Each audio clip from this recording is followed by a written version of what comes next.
Hello? Hello? Yeah, okay. I'll try to do this quick. It was insane. They had it locked down, like I told you, with the phone. Nobody could bring in electronics. They had 3 uniformed policemen, 2 non-uniform cops just against the wall. Then they had a bailiff right behind the toe. I'm just gonna look through my notes. Okay. Toe walks in. Tukey got there. Nick and the advocate, they all got there about 11:30. Paul Shea was there. I only could briefly talk to him. There weren't as many people for this one as the June 25th hearing. Prosecutor came in. She sat by herself.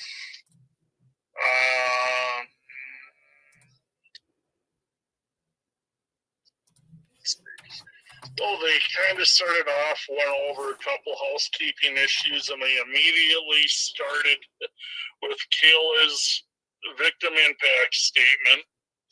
And I'll tell you a couple of things. In it, she called him a monster and a manipulator. Divulged private stories which only benefited him. Would go online to mock her by pantomiming, sending her nude pics to people.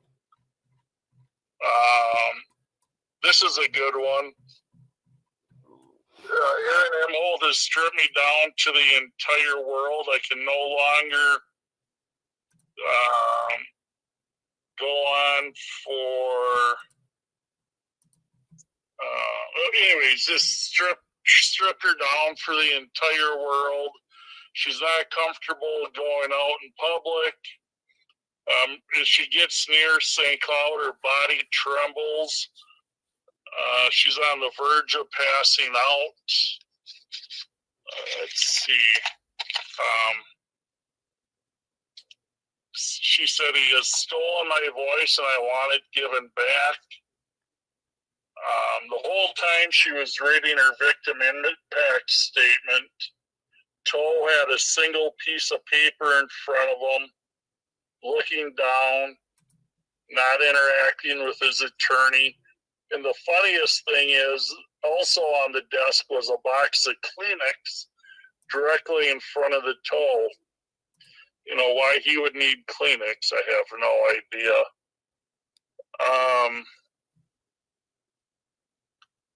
But then I'm just going to look at my notes.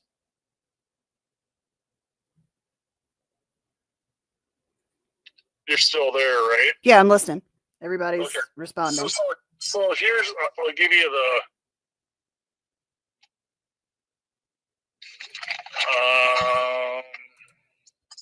the prosecutor initially asked for 45 days in jail total. Just talked about the number of police reports, total violations, how it definitely crossed the line of harassment.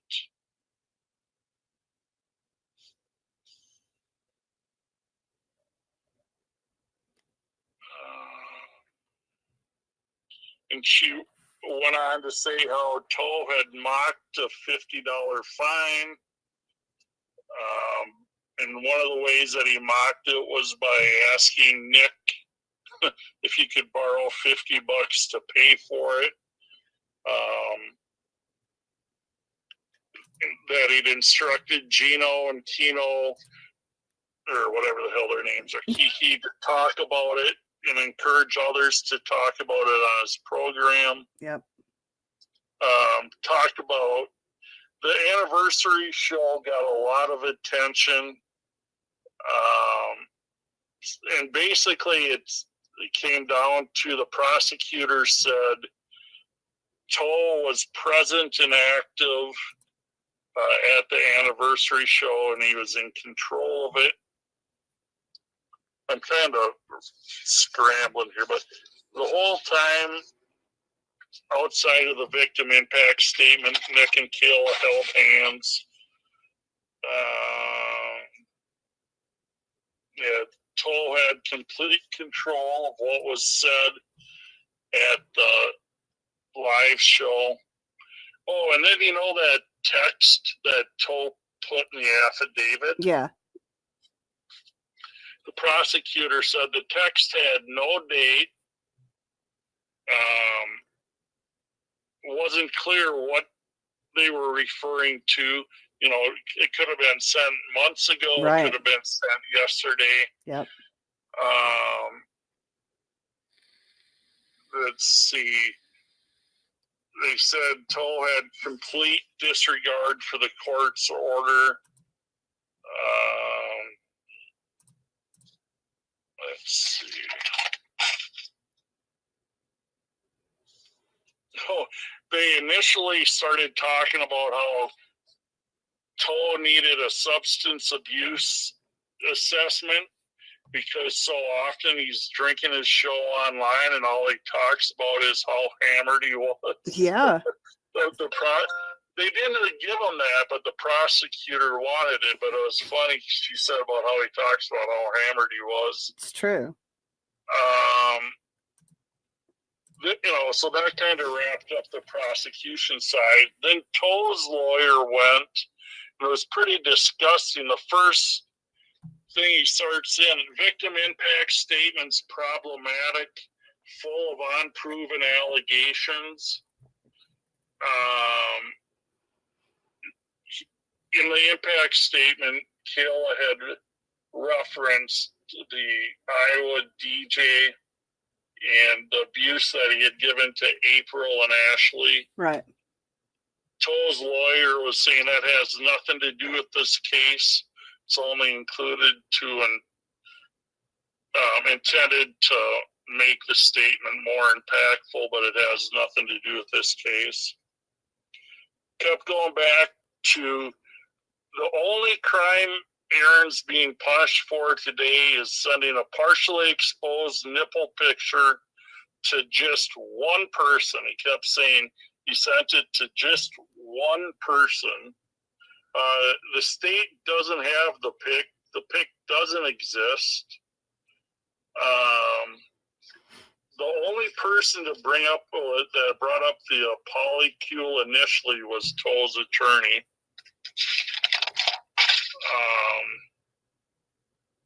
Toll's attorney argued that since 6/25, Toll has done nothing except 100% follow every court order. You can believe that. Wow. Yeah. The live show again was a problem, and they tried. Toll's attorney said it was secretly recorded by an agent. No, Toll said this. It was secretly recorded by an agent of a person that he has an HRO against. So Toll's implication was Melton ordered the secret recording of the HRO. Right. Or the recording of the live show. Have Sean do that. Let's see.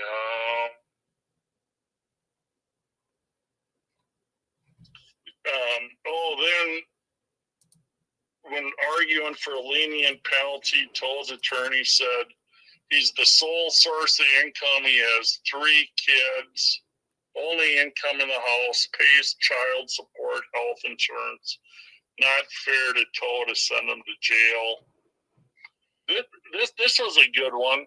When they were arguing about how he'd serve his sentence, apparently Stearns County never has offered work release, or something's happened with the program, but currently they don't offer work release. So they were saying they're trying to figure out a deal. Can he do it on weekends or whatever?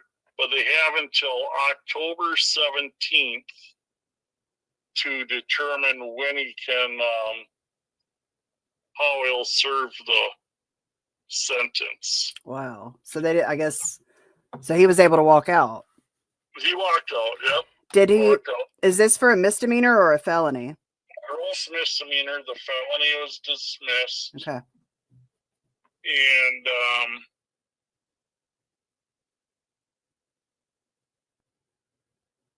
that's, I mean, I took a lot of notes. Let's see.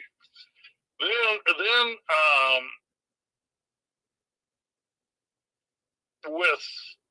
it just got into this weird argument where Todd Peterson argued that Toe never got due process on the violation of release, violating the conditions of release. He said he never got due process, and the judge was kind of surprised. And what Toe's lawyer was arguing was, well, sure, people reported all these violations. Are you just going to take their word at it? Aren't we going to have a hearing to discuss it? Why would you just take random people's accusations? And the judge said, are you requesting a hearing?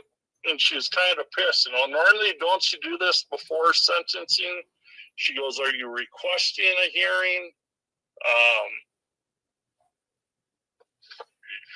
And what did she say? And what it boiled down to is said, no, Toe's lawyer said, no, I'm not requesting a hearing. I want to hear what the sentence is. Then I'll decide if I want to fight it. And wow. Oh, God, it was insane. And the judge said, we're here for sentencing, not to debate the validity of these violations. She said, never, as a judge or a lawyer for years, I've never participated in something like that. No, this should have been, made prior to sentencing. Right. And Toe kept saying, and they called it a contested hearing, I guess where they wanted to argue the validity of the validations. Yeah. All right, I'm going to try to speed this up. I'm sure he'll try to appeal it. Well, the judge just said, you don't get it both ways. You don't get to hear my sentence and then decide what to do, okay?